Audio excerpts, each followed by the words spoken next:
Hello everyone, मेरे channel में आप सबका स्वागत है। मेरा नाम है मृणालिनी। चलिए देखते हैं आज की इस रीडिंग के माध्यम से यूनिवर्स से आपको क्या मैसेज मिल रहा है। ये रीडिंग जनरल रीडिंग है, तो आपको जितना रेजोनेट करता है उतना ही लीजिए। आपके जीवन के जिस एस्पेक्ट को रेजोनेट करता है अकॉर्डिंगली आप देखिए, और जो भी पार्ट आपको रेजोनेट नहीं करता है उसे जाने दीजिए। हो सकता है वो पार्ट किसी और के लिए है। और ये रीडिंग टाइमलेस रीडिंग्स है और जेंडर स्पेसिफिक नहीं है, तो आपको जब भी रेजोनेट करता है आप एनर्जी को क्लेम कर सकते हैं और रेजोनेंस के हिसाब से रीडिंग का जेंडर स्विच भी कर सकते हैं।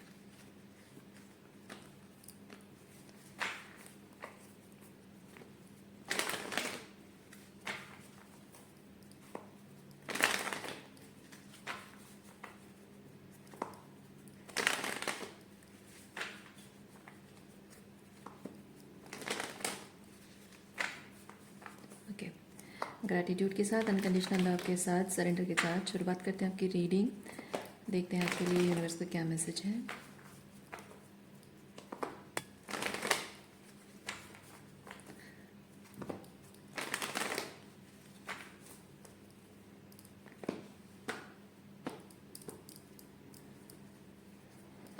स्ट्रेंथ, पावर प्ले, कुछ पावर प्ले चल रहा है आपकी और किसी के बीच में। यस, पावर प्ले चल रहा है कि कौन कौन जीतता है, किसके अंदर कितना कॉन्फिडेंस है, किसके अंदर कितना कॉन्फिडेंस है कि वो जीत पाएगा।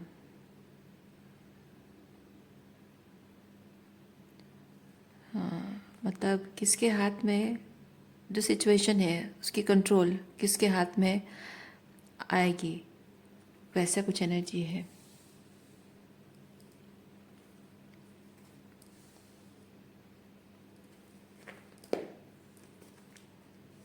देखिए, ये दो रोमांटिक पार्टनर्स के बीच की बात है।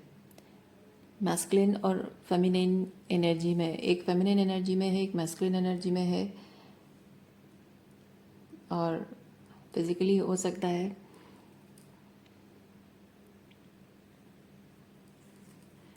जिन दो लोगों के बीच, दो चाहने वालों के बीच जो बहुत सारा प्यार था, उस रिश्ते में बहुत रोमांस था,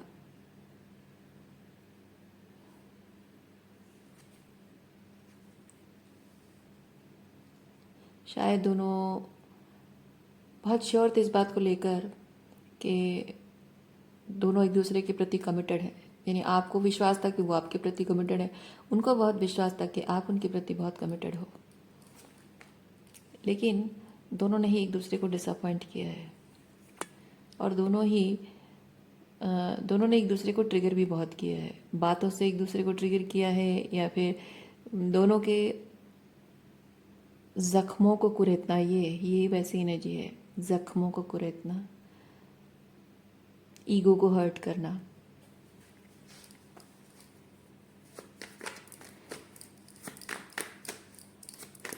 देखिए, मैंने कह रही हूँ कि आपके पर्सन के आपने जख्मों को कुरेदा है, पर उनको ऐसा लग रहा है, तो आप दोनों को ही ऐसा लग रहा है कि आप दोनों ने एक दूसरे के जख्मों को कुरेदा है, ऐसा आप दोनों को लग रहा है।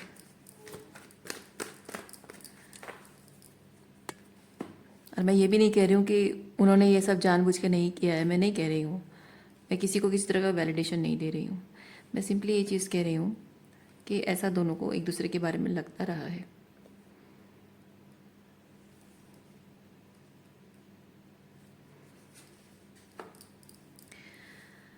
आप दोनों को ही लगता है कि जानबूझकर जो भी हुआ है वो सब जानबूझकर किया गया है। उनको लगता है आपने जानबूझकर किया है, आपको भी लगता है उन्होंने जानबूझकर किया है।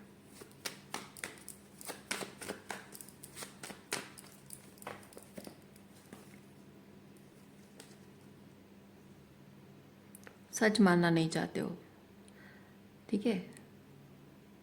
आपको लगता है कि उन्होंने जानबूझकर किया है, पर वो सच मानना नहीं चाहते हैं। बात को टालने की कोशिश कर रहे हैं, आपको गैसलाइट कर रहे हैं,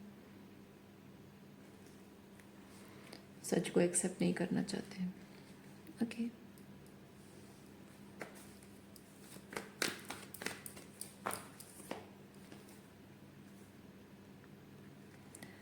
और और दोनों को ये चीज़ लगता है कि मैं अपनी जगह सही हूँ। ओके, ये सिर्फ अपनी जगह सही होना नहीं है, ये होता है मैं गलत हो ही नहीं सकती। ओके, मैं अपनी जगह सही हूँ तो ये चीज़ है, पर मैं गलत हो ही नहीं सकती हूँ, ये वो चीज़ है। बहुत ही सेल्फ कंटेंट एनर्जी है, बट मे बी आप में से सिर्फ आप हैं जो सेल्फ कंटेंट रहे हो और आपके पर्सन थोड़े से सेल्फ ऑब्सेस्ड रहे हो, या फिर वाइस वर्सा। देख लीजिए आपको जैसा रेजोनेट करता है, क्योंकि मुझे पता है ये यहाँ पे ट्रिगर कार्ड है, तो आपको भी बहुत कुछ चीज़ें ट्रिगर करेंगे। अब ये सेल्फ कंटेंट भी हो सकता है, सेल्फ ऑब्सेस्ड भी हो सकता है।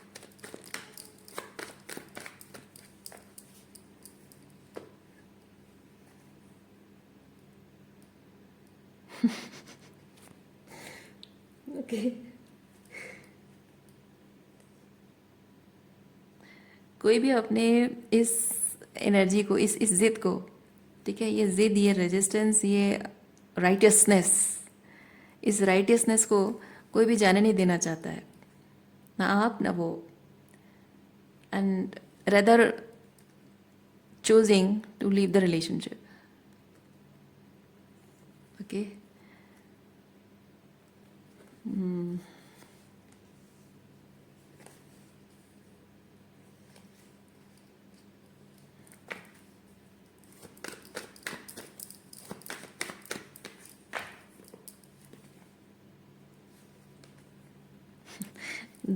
दोनों ही होल्ड बैक यहाँ पे कर रहे हैं कि मैं पहले बात नहीं करूँगी। आप कह रहे हो मैं पहले बात नहीं करूँगी, वो कह रहे हैं कि मैं पहले बात नहीं करूँगा। पहले सामने वाले को इनिशिएट करने की ज़रूरत है। दोनों ही ये चीज़ सोच के बैठे हुए हैं। दोनों बात करना शायद चाहते हैं, दोनों रिकनसाइल करना चाहते हैं, पर दोनों ही होल्ड बैक करके बैठे हुए हैं। देखिए दोनों एक दूसरे से रूठे हुए हैं और दोनों चाहते हैं कि वो आकर मुझे मनाए। मैं मनाने क्यों जाऊँ, मुझसे तो कोई गलती हुई नहीं है, मैं क्यों मनाने जाऊँ, वो आएगी। इस तरीके की एनर्जी है।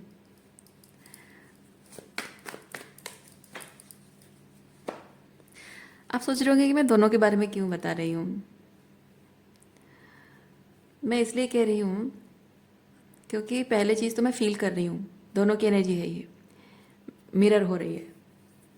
दूसरा ये चीज़ मैंने नोटिस किया कि आप में से कुछ लोग हैं जो कि बहुत स्ट्रॉन्ग फेमिनिन एनर्जी में है, और बहुत लोग, वो आप में से कुछ लोग हैं बहुत स्ट्रॉन्ग मैस्कुलिन एनर्जी में है। ओके, सो अब मैं यहाँ पे कुछ और आगे नहीं कहना चाहूँगी। आप समझ गए होंगे कि बहुत ज़्यादा फेमिनिन एनर्जी में होना क्या होता है, बहुत ज़्यादा मैस्कुलिन एनर्जी में होना क्या होता है, क्योंकि दोनों ही एनर्जी के light aspects and shadow aspect होते हैं। तो आप इनमें से किसी भी एक एनर्जी में हो सकते हैं।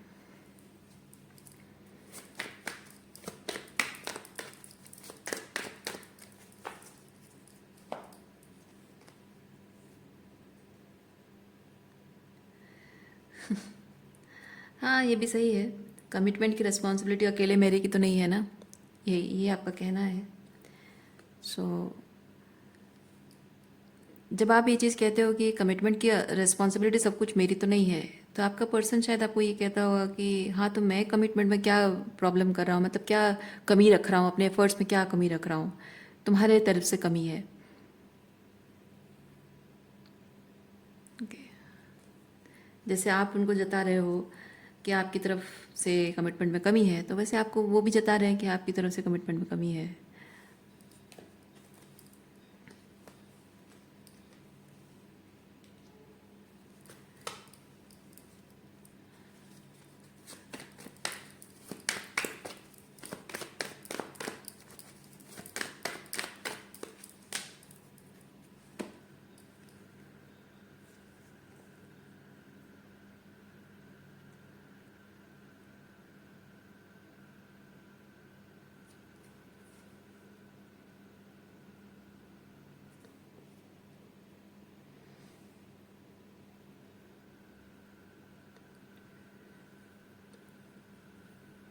आप दोनों को ये चीज़ लगता है कि रिलेशनशिप में, मतलब रिलेशनशिप वर्कआउट होगा उसके लिए सामने वाले को अपनी तरफ से इनिशिएटिव लेना होगा। जैसे यहाँ पे 6 ऑफ वॉन्ड्स हमने दिखाई है ना, सामने वाले को इनिशिएटिव लेना होगा।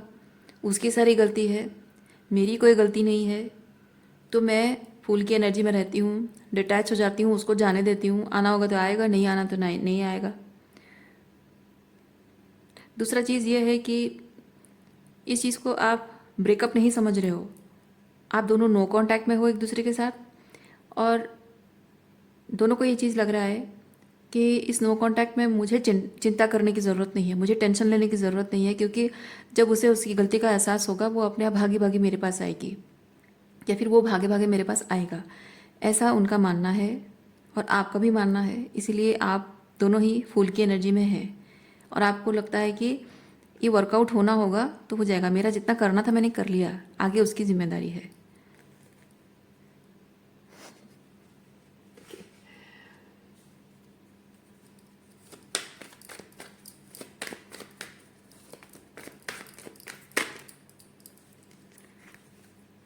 अभी मैं सोच रही थी कि ये दोनों की मिररिंग एनर्जी में कुछ तो डिफरेंस होना चाहिए, और हाई प्रीस्टेस कार्ड आया है, उसके साथ क्या आ रहा है देखते हैं।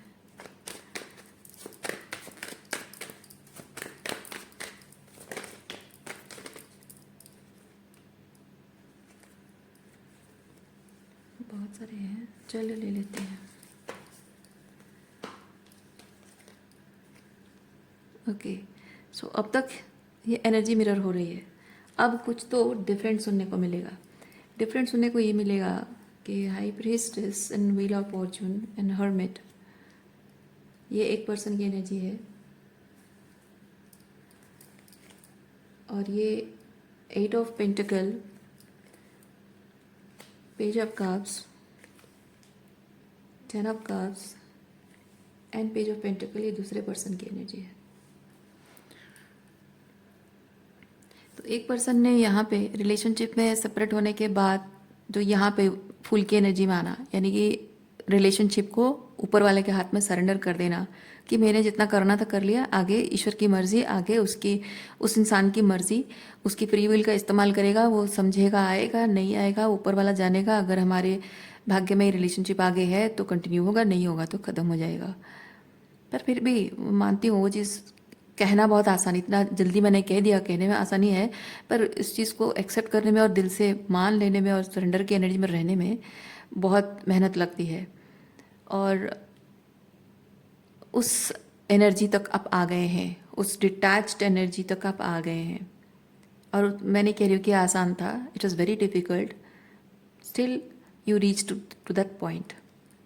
अब ये है कि आप में से कोई एक है जो कि जिसको कि विश्वास है कि ये रिलेशनशिप जो है इसमें कुछ बदलाव आएगा, कुछ ट्रांसफॉर्मेशन होगा। और अपने आप को क्या बदलना है, अपने आप को कहाँ बदलना है, with this hermit 1% is realising. ठीक है, तो अपने आप को बदलने के लिए वो काम कर रहा है एक पर्सन, और इस रिलेशनशिप के बारे में उसका भविष्य क्या है, उस रिलेशनशिप का फ्यूचर क्या है, या फिर किस डायरेक्शन में जाना है, आगे कुछ है नहीं है। सो बेसिकली स्पिरिचुअली अलाइन होना, यानी कि जो इंसान, मैं कहना ये चाह रही हूँ कि जो इंसान यूनिवर्स के साथ अलाइन होता है, क्योंकि ये 3 ऑफ पेंटिकल यूनिवर्स आप और उस पर्सन की एनर्जी है, तो यूनिवर्स के साथ अलाइन होना, यानी कि इस रिलेशनशिप में ये जो कुछ भी हुआ है मानना, एक्सेप्ट करना कि ये बेवजह नहीं हुआ है, किसी रीज़न के लिए हुआ है। वो रीज़न क्या है वो समझने की कोशिश करना। और अब समझ में आ चुका है कि यहाँ मुझे अपने आप में कुछ बदलाव लाने की ज़रूरत है। सामने वाला की भी गलती है पर मेरी भी गलती है, क्योंकि इंसान जब ऐसी स्थिति में रहता है बहुत टाइम तक तो वो हर्मिट में चला जाता है। पहले ये होता है कि किसी को with high priestess that somebody can see through all the फसाद ऑफ द अदर पर्सन, लेकिन high priestess with the hermit मतलब होता है कि मैं अपने फसाद को, अपने भी फसाद को मैं देख पा रही हूँ। ठीक है, ये होता है उसके बीएस को समझना और ये अपने बीएस को समझना। तो उसके बीएस का मैं कुछ नहीं कर सकती हूँ, पर अपना बीएस तो चेंज कर सकती हूँ, अपने पैटर्न चेंज कर सकती हूँ, अपने वुंड्स हील कर सकती हूँ, अपना माइंडसेट चेंज कर सकती हूँ, अपने इमोशनल रिएक्शंस बदल सकती हूँ, है ना। तो ये अपने आप पर काम करना है।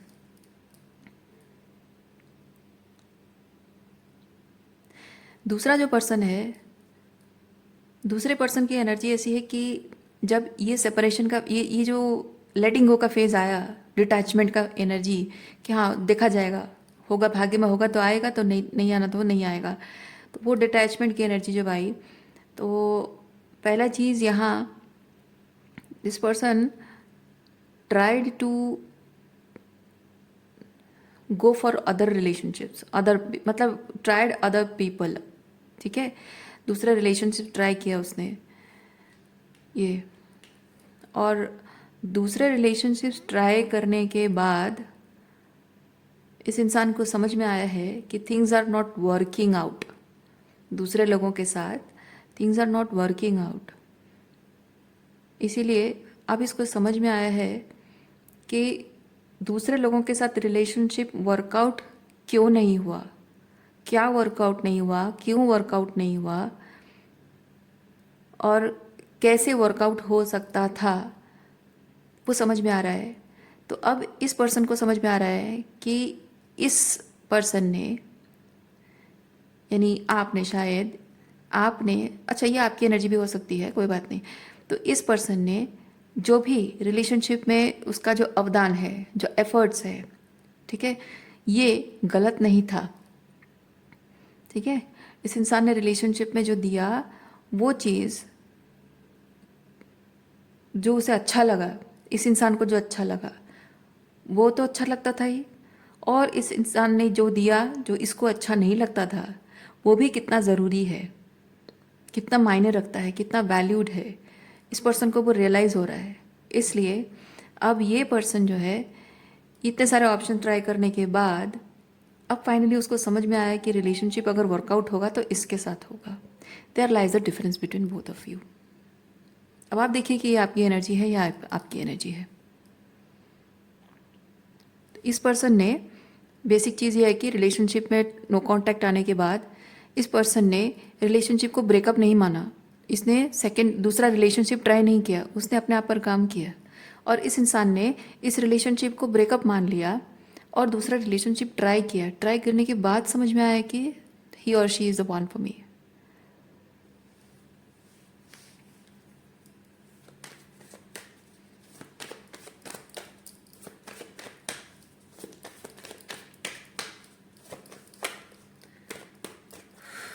इस सिचुएशन के बारे में यूनिवर्स क्या बताना चाहते हैं आपको?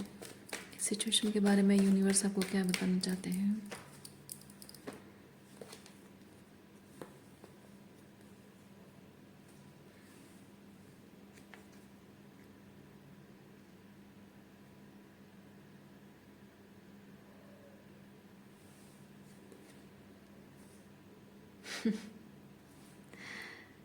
आपको एक सवाल पूछा जा रहा है, यूनिवर्स आपको एक सवाल पूछ रहा है कि रिलेशनशिप में तुम दोनों के बीच जब एक डिफ़िकल्ट एंड चैलेंजिंग टाइम आया, उस चैलेंजिंग टाइम में तुम्हारा काम तुमने किया कि तुमने रिलेशनशिप पर काम किया और उसने दूसरे ऑप्शंस ट्राई किए और बाद में उसे रियलाइज़ हुआ। तो अब ऐसी स्थिति में अगर तुम दोनों एक हो जाते हो, अगर रिकनसाइल हो जाता है और एक हो जाते हो, तो क्या गारंटी है, क्या गारंटी है इस बात की कि आगे जाकर तुम्हारे साथ, तुम्हारे रिलेशनशिप में प्रॉब्लम्स नहीं आएंगी और वो रिलेशनशिप में काम करने के बजाय तुम्हारे साथ रिलेशनशिप को कैसे आगे लिया जा सकता है, उस कैसे चीज़ों को सही किया जा सकता है, वो करने के बजाय वो डिसेप्शन को चुनेगा, चीटिंग को चुनेगा, इनफेडिलिटी को चुनेगा। क्या गारंटी है कि ये नहीं करेगा, है ना? तो तुम किस भरोसे पे इस इंसान के साथ आगे बढ़ोगे? ओके, किस भरोसे के साथ रिकनसाइल करोगे? चलिए देखते हैं, ओरेकल कार्ड से चेक करते हैं कि आपके लिए क्या मैसेज है।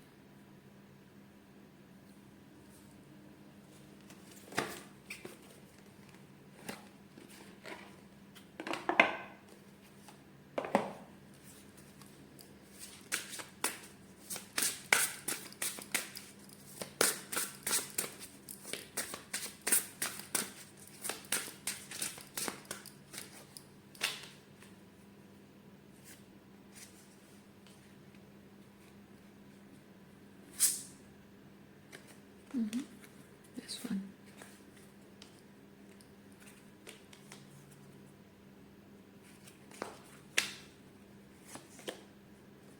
Okay.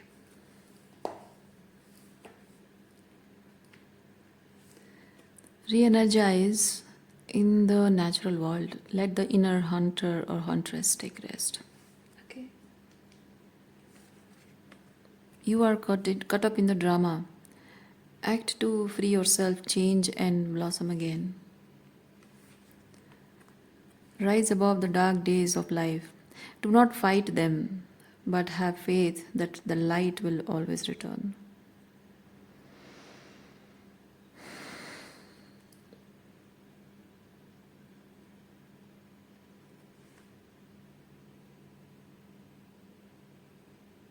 Why are you feeling that need to reconcile with this particular person? इसी के साथ क्यों रिकनसाइल करना है आपको? पता है आपको? आप में से जो लोग रिकनसाइल करना चाहते हैं उनसे पूछा जा रहा है. उसका कारण ये है, यूनिवर्स आपको ये चीज़ बता रहा है कि तुम इस पर्सन के साथ रिकनसाइल करना चाहते हो, इसलिए नहीं क्योंकि तुम उससे प्यार करते हो, इसलिए क्योंकि उसके साथ जो रोमांटिक फैंटेसी तुमने जिया है उसे मिस करते हो. क्योंकि जब आप एक टॉक्सिक, नार्सिसिस्ट, मैनिपुलेटिव इंसान से उसके साथ रिलेशनशिप में आते हैं तो पहले पहले वो एक बबल फेज बनाता है, बहुत सारा प्यार, बहुत सारा लव बॉम्बिंग करता है. और इतना सारा लव बॉम्बिंग वो करेगा, उसको हो सकता है हनीमून फेज भी बोलते हो. यस. और उस फेज़ में वो आपको इतना सारा प्यार, इतना सारा लव बॉम्बिंग करेगा जिससे कि आपको लगेगा कि oh my God, she is the one और ही इज़ द वन, मेरे सपनों का राजकुमार है या मेरे सपनों की राजकुमारी है, मेरे जीवन को प्यार से, खुशियों से भर देने वाला इंसान है. फाइनली मुझे मिल गया. तो जीवन भर के जितनी भी आपकी थकावट होती है ना, वो सब उतर जाती है. आप उसके साथ रिलैक्स हो जाते हो, कंफर्टेबल हो जाते हो और फिर उसके सामने वॉल्नरेबिलिटी शो करने लगते हो, अपने डीपेस्ट इमोशंस उसके साथ शो करने लगते हो, अपने डीपेस्ट फियर्स बताते हो, अपने डीपेस्ट डिज़ायर्स बताते हो, अपने डीपेस्ट ड्रीम्स बताते हो, जो भी आपके मन की गहराइयों में छुपा है वो सब कुछ बता देते हो. और जैसे ही आप उसे सब कुछ बता देते हो तो दो चीज़ें होती हैं. एक, वो बहुत ही वैलिडेटेड फील करता है. दूसरा, वो आपके डीपेस्ट वीकनेस को जान गया है. उसके नज़र से, मैं नहीं कह रही हूँ कि वो आपकी वीकनेस है, उसकी नज़र से, एक नार्सिसिस्ट की नज़र से वो आपकी डीपेस्ट वीकनेस होती है. और नार्सिसिस्ट के लिए सबसे इम्पॉर्टेंट चीज़ ये होता है कि आप एक नार्सिसिस्ट किस चीज़ से फीड करता है पता है? लोग सफ़र कर रहे हैं, टॉक्सिसिटी फैली हुई है, ट्रॉमाटाइज्ड है, साइकोलॉजिकली इमोशनली बहुत ही डिस्टर्ब्ड है कोई, और इसी चीज़ का वो फ़ायदा उठाना चाहता है. इसी चीज़ का फ़ायदा उठाकर वो उस इंसान को कंट्रोल करेगा, मैनिपुलेट करेगा, हर तरह से उससे हर किस्म की टॉक्सिसिटी करके वो ज़्यादा से ज़्यादा उससे एनर्जी एक्सट्रैक्ट करेगा, उससे वैलिडेशन पाएगा. और जैसे ही नार्सिसिस्ट को आपकी deepest the so called weaknesses पता चल जाती हैं और आप उस पर भरोसा करने लग जाते हो, आंखें बंद करके पूरी ओपननेस, पूरी वॉल्नरेबिलिटी शो करते हो, आप उसके लिए वो एक शिकार बन जाते हो, प्रे बन जाते हो. आपको लगता है कि आप प्यार ढूंढ रहे हो, बट असल में आप किसी के लिए शिकार बन के तैयार हो रहे हो, एक नार्सिसिस्ट के लिए. और उसके बाद जैसे ही उसको फील होता है कि सब कुछ अब उसके कंट्रोल में है, वो हनीमून फेज ख़त्म कर देता है. उसके बाद शुरू होता है अब्यूज़ का सिलसिला, साइकोलॉजिकल अब्यूज़, इमोशनल अब्यूज़ और मे बी फिजिकल अब्यूज़ और मे बी फाइनेंशियल अब्यूज़ भी शुरू हो जाएगा. वो कभी कभी एक साथ शुरू होता है, कभी कभी धीरे धीरे शुरू होता है. ओके, सो आपके साथ एग्जैक्टली वही चीज़ हुआ है. और यूनिवर्स आपको ये चीज़ बता रहा है कि वो जो रोमांटिक फेज़ कहें, बबल फेज़ कहें, या फिर वो लव बॉम्बिंग का फेज़ कहें या हनीमून फेज़ कहें, सभी की चीज़ें. तो वो जो फेज़ में जो प्यार, एक्सट्रीम लव, वैलिडेशन, अप्रिसिएशन जो आपको मिला था, वो आपको सपना दिखाता है कि ये रियलिटी है. और उसी सपने को जीने के लिए आप उसके सारी बातें मानने लगते हो, उसके सारे अब्यूज़ भी सहने लगते हो। क्यों? क्योंकि जब वो अब्यूज़िव बिहेवियर करने लगता है तो आपको लगता है कि मेरा पार्टनर इतना प्यार करता था मुझे, इतना प्यार, दीवानों की तरह प्यार करता था, राजकुमारी की तरह मुझे रखता था या फिर प्रिंस ट्रीटमेंट देती थी मुझे, इतना प्यार, वो कभी गलत तो हो ही नहीं सकता। जिसके दिल में मेरे लिए इतना प्यार है, मेरे बिना रह नहीं सकता, मुझे देखे बिना, मुझसे बात किए बिना उसका जी घबराने लगता है, वो इंसान मुझसे इस तरह से टॉक्सिक बिहेव कैसे कर सकता है? वो इस तरह की बातें कैसे कर सकता है? और जब वो आपको बार बार जताता है, छोटी बड़ी हर बात में आपको जताता है कि आपकी गलती है, आपकी प्रॉब्लम है, आपको इस चीज़ को इस तरह से नहीं देखना चाहिए, आपके ट्रस्ट इश्यूज़ हैं, आपको रिलेशनशिप निभाना नहीं आता है, और जबकि आपके डीपेस्ट फियर्स भी आपने बताए होंगे, आपके ज़िंदगी में कुछ गलत आपके साथ हुआ होगा, अब्यूज़िव हुआ होगा, मे बी आपके पेरेंट्स ने किया होगा, कि आपके सिबलिंग्स ने, कुछ ना कुछ गलत आपके साथ हुआ होगा, और ऑब्वियसली हुआ होगा। पता है क्यों? क्योंकि जिसके साथ टॉक्सिसिटी नहीं हुई होती है, जिसके साथ कोई अब्यूज़ नहीं हुआ होता है, हेल्दी पेरेंटिंग हुई होती है ना, उस बच्चे का कभी भी रोमांटिक ऑब्सेशन नहीं होता है, कभी नहीं होता है। जिसके साथ अब्यूज़ हुआ होता है उसका रोमांटिक ऑब्सेशन होता है। इसलिए जब आप इतने रोमांटिकली ऑब्सेस्ड हो रहे हो इस पर्सन के प्रति, तो जाहिर सी बात है कि आपके कुछ ट्रॉमा रहे होंगे। और ये जो इंसान है ना, आपको गिल्ट ट्रिप करने में इसको आसानी होती है। क्यों?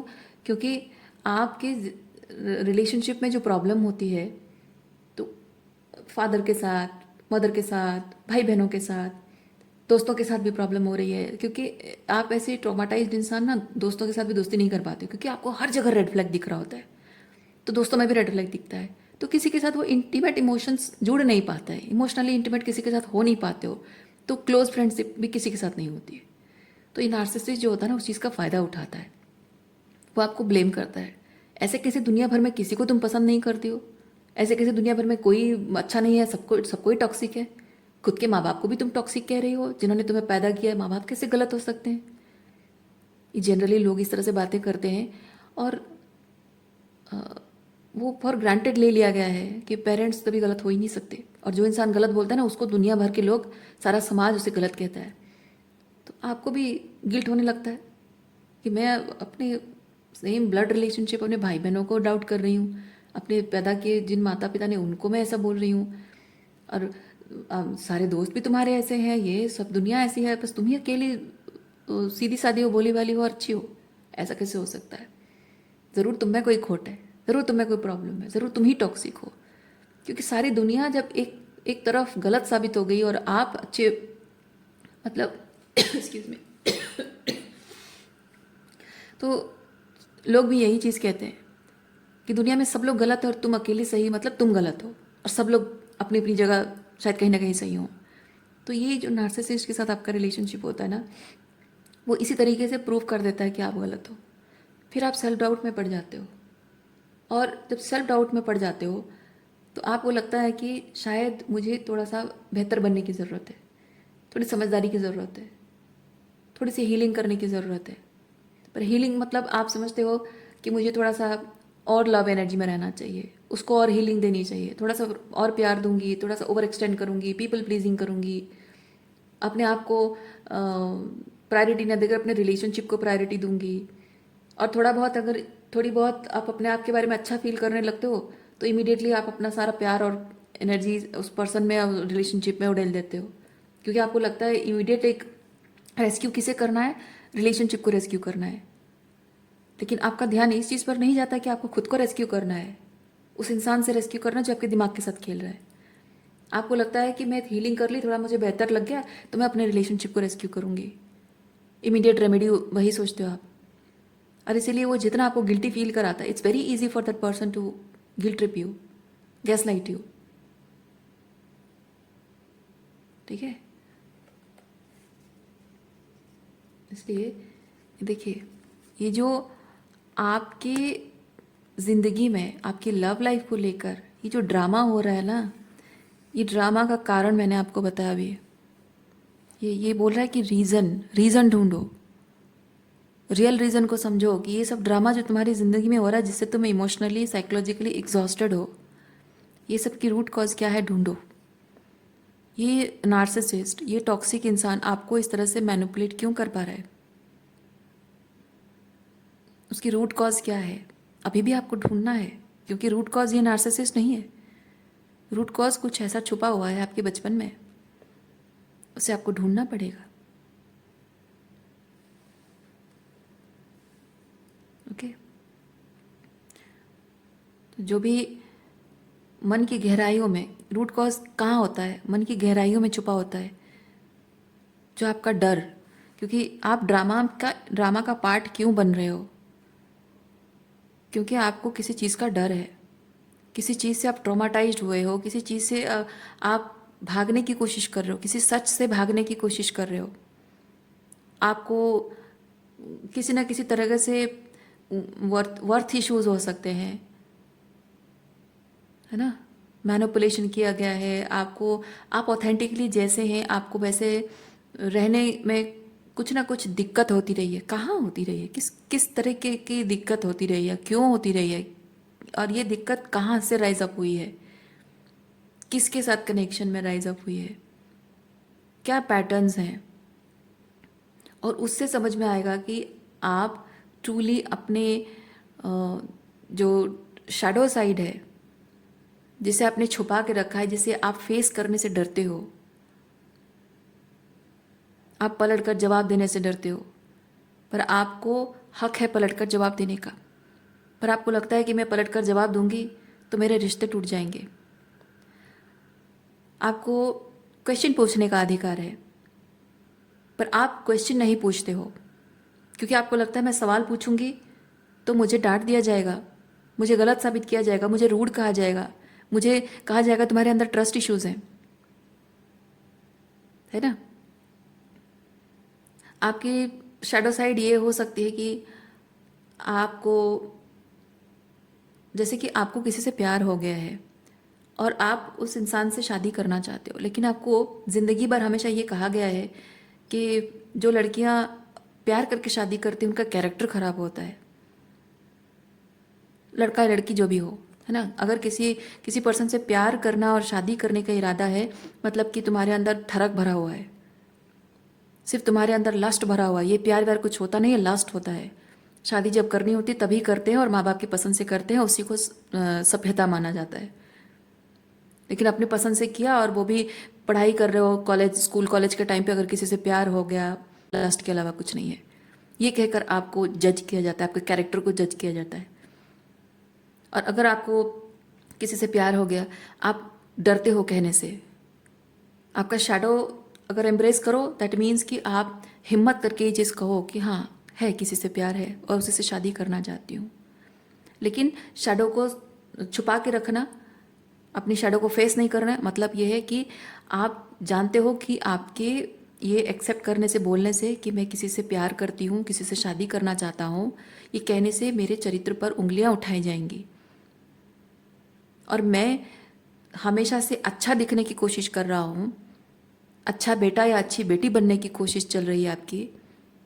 उनकी नज़रों में एक चरित्रवान इंसान साबित करने की कोशिश कर रहे हो, और जब आप अपने प्यार को जाहिर करोगे उनके सामने, तो एक पल में, एक झटके में, एक पल में साबित हो जाएगा कि आप चरित्रहीन हो। पर शैडो को एम्ब्रेस करने का मतलब है कि चरित्रहीन कहते हैं तो कहें, उनकी नज़रों में हो सकता है चरित्रहीन है, लेकिन किसी से प्यार करना चरित्रहीनता नहीं है, ये उनकी मानसिकता है कि वो ऐसा सोचते हैं। शैडो को एम्ब्रेस करने का मतलब वही है। अब उनकी मानसिकता ऐसी है तो that's not your problem. Okay, so अपनी dark days, rise above your dark days. आपकी ज़िंदगी की डार्क डेज मतलब वो पुरानी बातें जो आपको कही गई हो, जो बचपन में, ठीक है, कॉलेज टाइम पे, स्कूल टाइम पे जो आपको बातें कही गई, जीवन भर आपको कहा गया है, बहुत सारी बातें कही गई हैं इस तरह की चीज़ें। एक कैरेक्टर असैसिनेशन जो मैंने कहा, एग्जाम्पल दिया, वो जो बातें हैं, वो जो समय था, वो डार्क डेज है आपके। और वो डार्क डेज को आप, उसके एहसास को आप अपने अंदर होल्ड करके बैठे हुए हो, और उसी से अपने आप को जज करते हो और उसी से अपने आप को वैसा ही बनाने की कोशिश कर रहे हो जैसा वो चाहते हैं। उनकी नज़रों में अच्छा बने रहने की कोशिश कर रहे हो।